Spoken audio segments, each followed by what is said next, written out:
السلام علیکم دوستو، آج ہم آپ کے لیے ایسی معلومات لائے ہیں جس کی تفصیل بحیثیت انسان اور مسلمان ہمیں پتہ ہونی چاہیے۔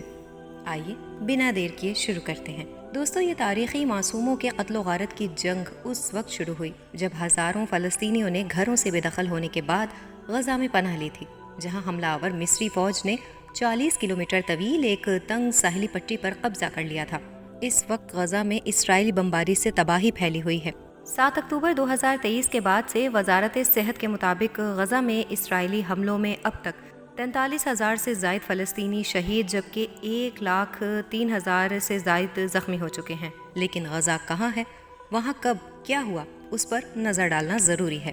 غزہ ایک ساحلی پٹی ہے جو بحیرہ روم کے ساحل کے ساتھ قدیم تجارتی اور سمندری راستوں پر واقع ہے، جو کہ 1917 تک سلطنت عثمانیہ کے زیر کنٹرول رہا اور گزشتہ صدی میں برطانیہ سے مصری فوجی حکمرانی میں منتقل ہوا، اور اب یہ ایک زیر قبضہ علاقہ ہے جہاں 20 لاکھ سے زیادہ فلسطینی آباد ہیں۔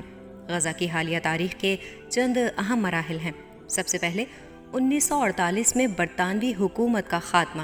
جیسے ہی 1940 کی دہائی کے آخر میں فلسطین میں برطانوی نو آبادیاتی حکمرانی کا خاتمہ ہوا تو یہودیوں اور عربوں کے درمیان تنازعات میں شدت آئی، جس کا اختتام مئی 1948 میں اسرائیل کی نئی بننے والی ریاست اور اس کے عرب پڑوسیوں کے درمیان جنگ سے ہوا۔ ہزاروں فلسطینیوں نے گھروں سے بے دخل ہونے کے بعد غزہ میں پناہ لی تھی، جہاں حملہ آور مصری فوج نے 40 کلومیٹر طویل ایک تنگ ساحلی پٹی پر قبضہ کر لیا تھا، جس کے بعد پناہ گزینوں کی آمد سے غزہ کی آبادی 3 گنا بڑھ کر 2 لاکھ تک پہنچ گئی۔ 1948 کی جنگ کے دوران عرب خاندان گھروں کو چھوڑ کر گئے۔ مصر نے 2 دہائیوں تک غزہ کی پٹی کو فوجی گورنر کے ماتحت رکھا، جس سے فلسطینیوں کو مصر میں کام کرنے اور تعلیم حاصل کرنے کی اجازت ملی، جس کے بعد مسلح فلسطینی فدائین نے اسرائیل پر حملے کیے اور یوں جوابی کارروائی ہوتی رہی، جس کے بعد اقوام متحدہ نے ریلیف اینڈ ورکس ایجنسی قائم کی، جو کہ آج غزہ میں 16 لاکھ رجسٹرڈ فلسطینی پناہ گزینوں کے ساتھ ساتھ اردن، لبنان، شام اور مغربی کنارے میں فلسطینیوں کے لیے خدمات سر انجام دے رہی ہے۔ اسرائیل نے 1967 کی مشرق وسطیٰ کی جنگ میں غزہ کی پٹی پر قبضہ کر لیا تھا اور اس سال کی اسرائیلی مردم شماری کے مطابق غزہ کی آبادی 3,94,000 تھی، جس میں کم سے کم 60% مہاجرین تھے۔ مصر کے جانے کے بعد غزہ کے بہت سے مزدوروں نے اسرائیل میں زراعت، تعمیرات اور سروسز کی صنعتوں میں ملازمتیں شروع کی، جہاں وہ اس وقت آسانی سے رسائی حاصل کر سکتے تھے۔ اسرائیلی فوجی علاقے کا انتظام سنبھالنے اور ان بستیوں کی حفاظت کے لیے وہاں رہے، جو کہ اسرائیل نے آگے جا کر تعمیر کی، اور یہ پیش رفت فلسطینیوں کی بڑھتی ہوئی ناراضگی کا ذریعہ بنی۔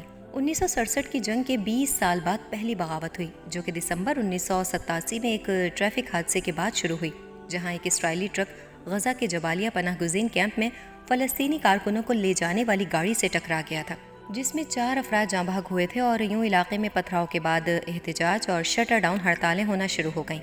کشیدہ صورتحال کے پیش نظر مسلم ممالک نے غزہ میں ایک مسلح فلسطینی شاخ حماس تشکیل دی تھی۔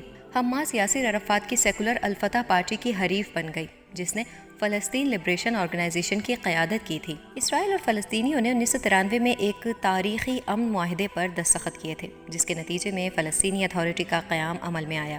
عبوری معاہدے کے تحت فلسطینیوں کو پہلے غزہ اور مغربی کنارے میں محدود کنٹرول دیا گیا تھا، اور یاسر عرفات کئی دہائیوں کی جلا وطنی کے بعد غزہ واپس آئے تھے۔ اوسلو معاہدے نے فلسطینی اتھارٹی کو کچھ خود مختاری دی اور 5 سال بعد ریاست کا تصور کیا گیا، لیکن ایسا کبھی نہیں ہوا۔ اسرائیل نے فلسطینیوں پر سیکیورٹی معاہدوں کی خلاف ورزی کا الزام لگایا، جبکہ فلسطینی اسرائیلی بستیوں کی تعمیر جاری رکھنے سے ناراض تھے۔ اس کے بعد حماس نے وہاں حملے کیے، جس کے نتیجے میں اسرائیل نے غزہ سے فلسطینیوں کی نقل و حرکت پر مزید پابندیاں عائد کر دیں۔ حماس نے یاسر عرفات کے اندرونی حلقوں کی طرف سے بدعنوانی یا قربہ پروری اور معاشی بد انتظامی پر بڑھتی ہوئی فلسطینی تنقید کو بھی ہوا دی۔ سن 2000 میں دوسری فلسطینی انتفاضہ کے پھوٹ پڑنے سے اسرائیل اور فلسطین کے تعلقات مکمل طور پر کشیدہ ہو گئے، جس سے فلسطینیوں کی طرف سے بم دھماکوں، فائرنگ کے حملوں اور اسرائیلی فضائی حملوں، گھروں کو مسمار کرنے، لوگوں کو زونز اور کرفیو بڑھایا گیا۔ ان میں سے ایک حادثہ غزہ کا بین الاقوامی ہوائی اڈہ تھا، جو کہ 1998 میں کھولا گیا تھا، اور اسرائیل نے اسے ایک سیکیورٹی خطرہ سمجھا، اور 11 ستمبر 2001 کو امریکہ پر حملوں کے چند ماہ بعد اس کا ریڈار اینٹینا اور رن وے تباہ کر دیا گیا۔ مسائل میں سے ایک اہم معاملہ غزہ کی ماہی گیری کی صنعت تھی، جہاں اسرائیل کی غزہ کی طرف سے غزہ کے ماہی گیروں کے علاقے محدود کر دیے گئے تھے اور پابندی عائد کرتے ہوئے کہا گیا تھا کہ ہتھیاروں کی اسمگلنگ روکنے کے لیے کشتیوں کو روکنا ضروری تھا۔ اگست 2005 میں اسرائیل نے اپنے تمام فوجیوں اور آباد کاروں کو غزہ سے نکال دیا تھا۔ فلسطینیوں نے عمارتوں اور بنیادی ڈھانچے کو توڑ پھوڑ کر رکھ دیا تھا اور اسرائیلی بستیوں کو ہٹانے سے غزہ کے اندر نقل و حرکت میں اضافہ ہوا، لیکن اس انخلا سے آباد کاری کے کارخانے، گرین ہاؤسز اور ورک شاپس کو بھی ختم کر دیا گیا، جس میں کئی غزہ کے باشندے کام کرتے تھے۔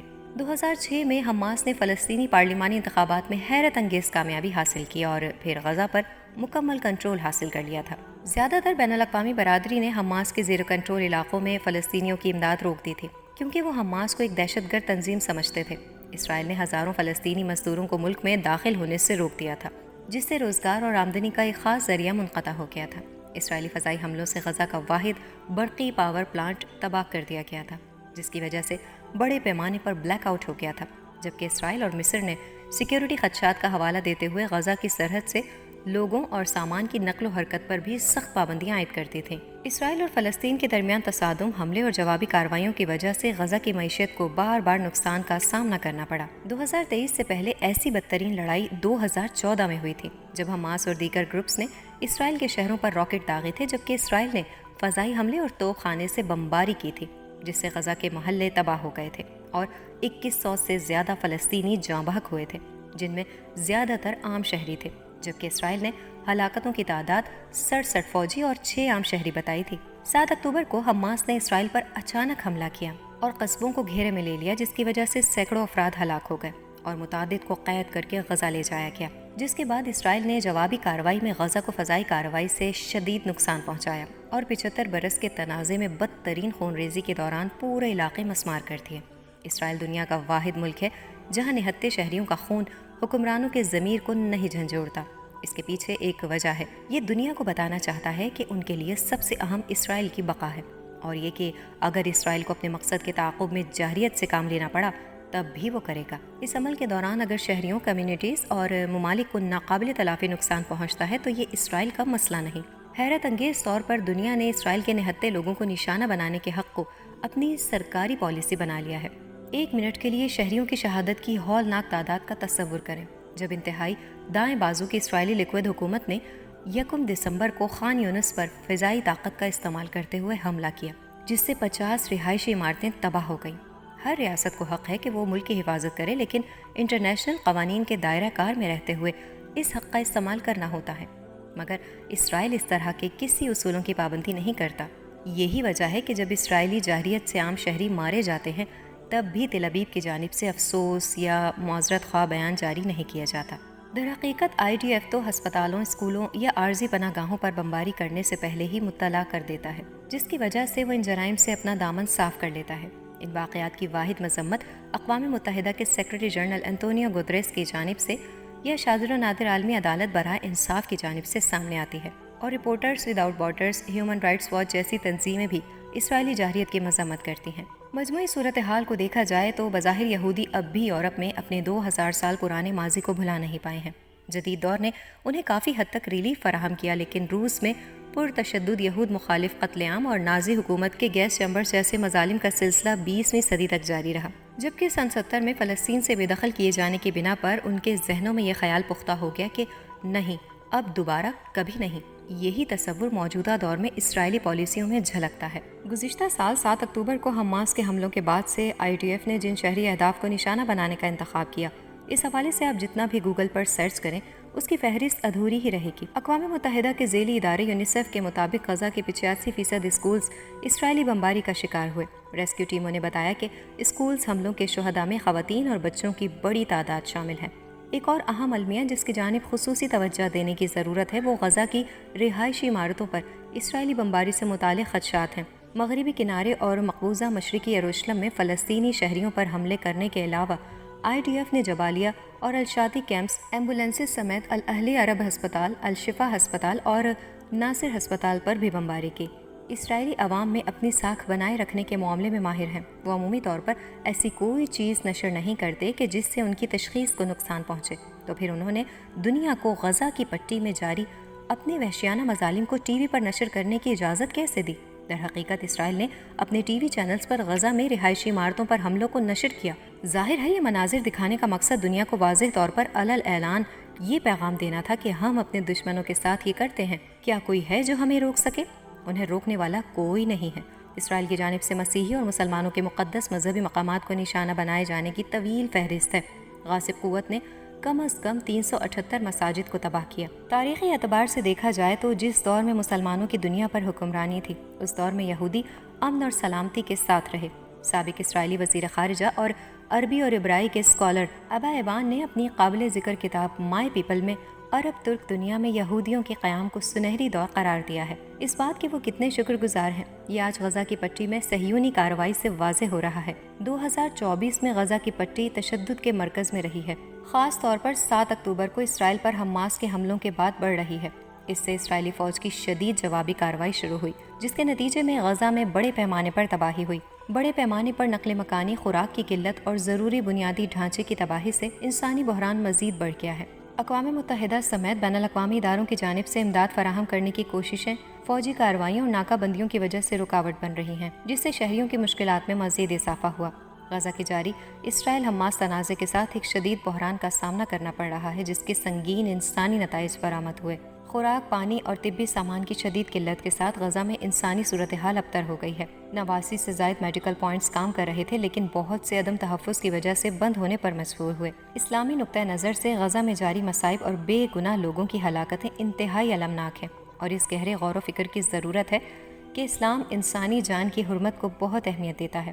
اس بات پر زور دیتا ہے کہ ایک بے گناہ جان کا قتل پوری انسانیت کے قتل کے مترادف ہے۔ اس لیے معصوم جانوں کا ضیاع، بالخصوص خواتین، بچوں اور کمزوروں کا، شدید اخلاقی اور خلاف ورزی ہے۔ اسلام میں انصاف اور امن کے اصول سب سے زیادہ اہم ہیں۔ نبی اکرم صلی اللہ علیہ وآلہ وسلم نے ہمدردی کی اہمیت، تنازعات کے دوران شہریوں کے تحفظ اور بے گناہ کو نشانہ بنانے کی ممانعت پر زور دیا۔ غزہ میں شہریوں کو درپیش تباہی اور نقصان ان اقدار سے متصادم ہے جو پرامن حل اور انصاف کی ضرورت کو اجاگر کرتا ہے۔ مسلمانوں سے کہا جاتا ہے کہ وہ مصیبت زدہ لوگوں کے لیے دعا کریں، اللہ سے رحم اور تنازعات کے خاتمے کے لیے دعا کریں۔